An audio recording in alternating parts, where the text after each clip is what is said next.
Tao? Bagay? Sa loob ng bahay? Sa labas? Nakadirect ka ba? Ano? Sa loob ng bahay? Sa kusina? Banyo? Sala? Sa terrace? Hindi gamit pa luto. Wala sa bahay. Dinalaga yan. Dinalaga.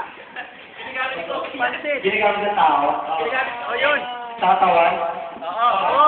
Pagbabae? Pwede. Lalaki? Pakit-jet.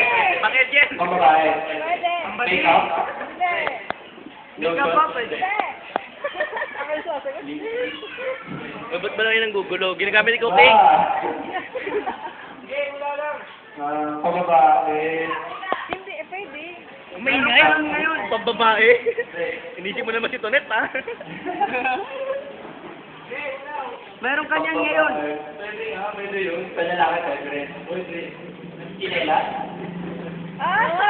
Ayan na. Ayan na. Malapit na doon.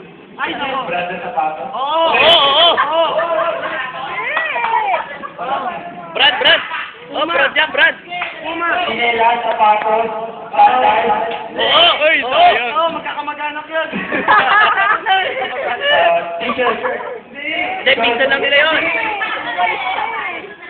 Ano sapatos? Mega. Uy! Mega.